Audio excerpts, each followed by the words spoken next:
Good evening. I hope I find you well. Um, Requests have come in from folk wanting to hear a bit of light-hearted stuff, and it's often good to uh, do that.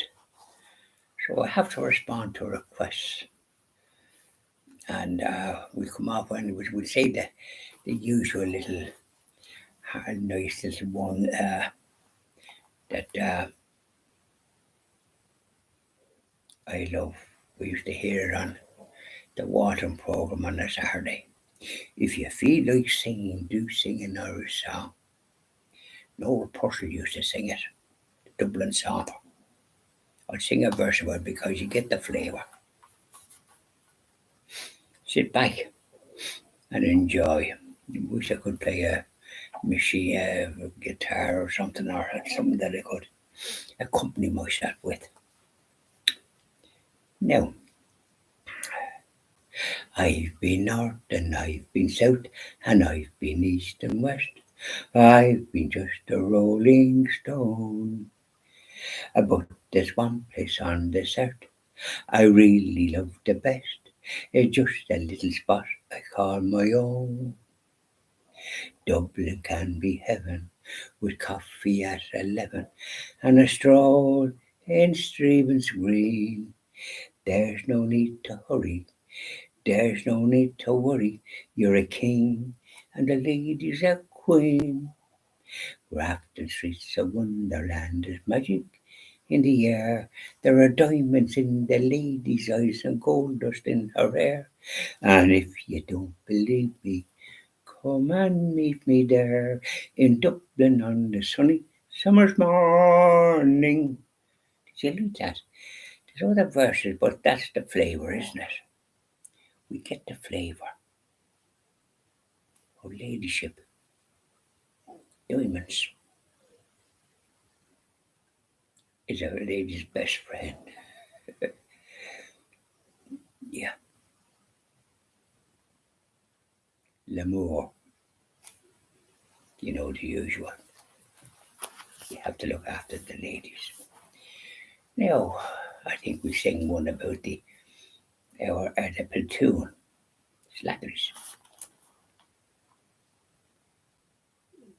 You've heard of Julius Caesar and the great Napoleon too, and how the Cork militia bit the Turks at Waterloo. But there's a page of glory that as yet remains uncut, and that's the martial story of the Slattery mounted foot. This gallant corps was organised by Slattery's eldest son, a noble-minded poacher with a double-barrelled gun, and many a head was broken and many an eye was shut when practising manoeuvres in the Slattery's mounted foot up the mountains. They were practising to see what way they could do there down below when they were meeting the foe, shall we say.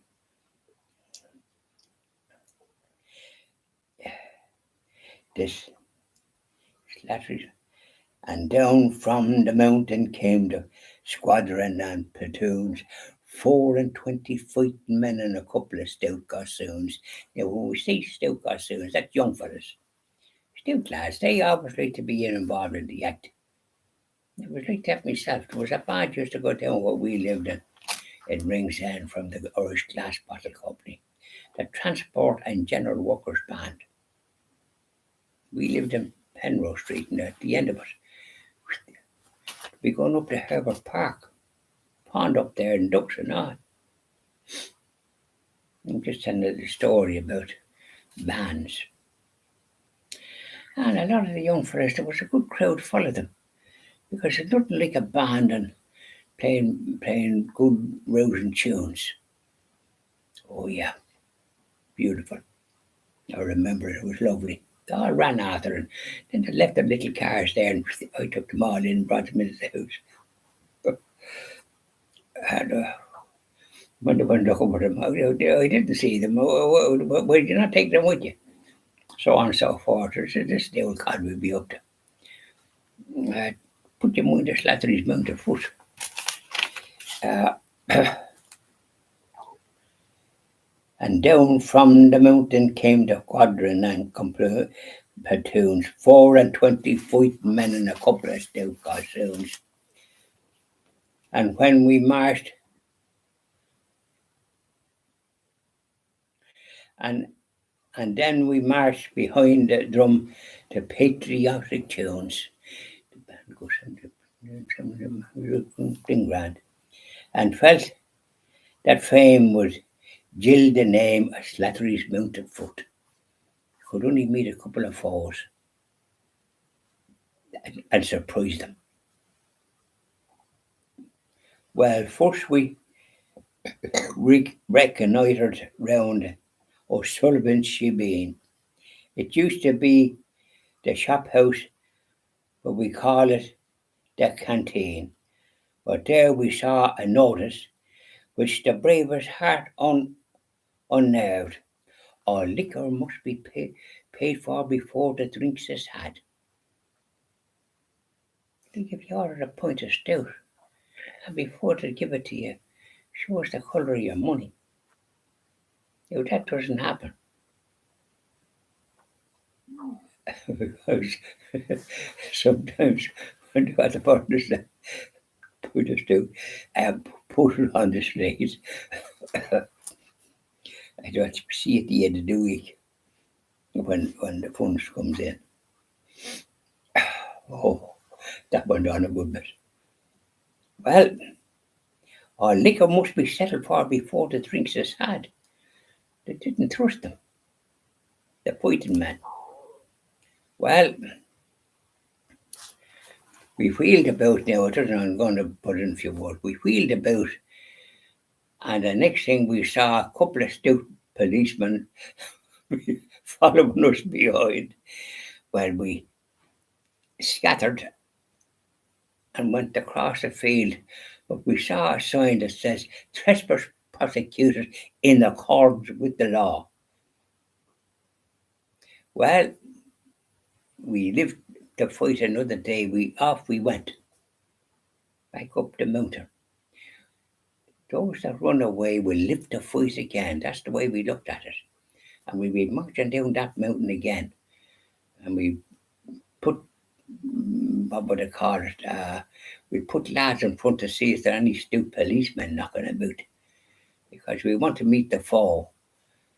They're not stupid policemen. And they'd have guns. So that's the story there.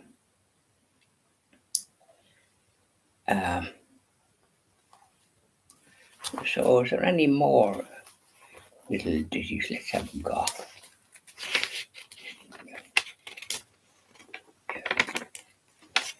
Well, I'm going to pull a few other rabbits out of the hat. I think that might be enough. No point in overdoing it, is there? And I used to love hearing stories. Did you like hearing stories? You'd be telling you about one night coming home, and the wind was howling. So it was in the winter time, at night time. We missed the bus or something, or whatever it was. Coming home, the wind was howling. It always seemed to be howling, and the wires seemed to make a noise. Ooh. And if you passed a graveyard and you heard a sound, well, the hair stood in your head, off you went, quick as a flash, you galloped, hope there was nobody behind you. You know, a ghost.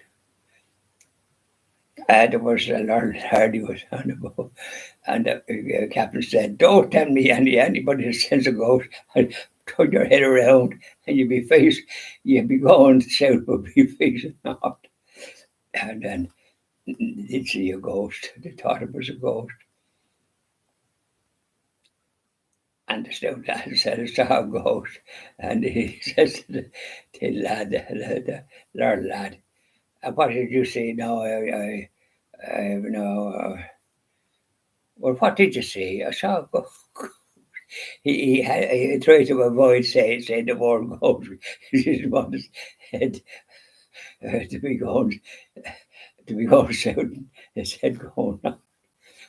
That was the business of a ghost. So, but I mean, that was that situation on the boat. But as I used to say, that the question of when you are in the olden times, the words always seemed to be humming if there was a wind, whatever class of words there were. And with the Hopi, so you were afraid of your shadow with the Hopi. And the opposite shadows, you didn't know somebody was following you or what. With the shadow on them, say a moonlight night, with the clouds scudding by, and then you see an odd queer looking old bat or something. They're like flying mice, I always thought they were. So these are little stories. You often hear them. They'd be putting the frights in you. And you'd be going to bed. They'd want to tell you sort of a happy story. You didn't want to hear too much of that. It was all right if you were sitting at the fire and you had a chance, you had a good time before you went to bed, but you wouldn't want to be thinking about them. I passed many a graveyard and got a fair fright as well when I was young, with all these stories. So there you are. This is the sort of, we don't hear too much of that now, do we? I like to hear stories. And funny enough, when the Christian TV gets going, there's going to be a period where people telling stories. We don't hear any of that. Well, we're going to hear it.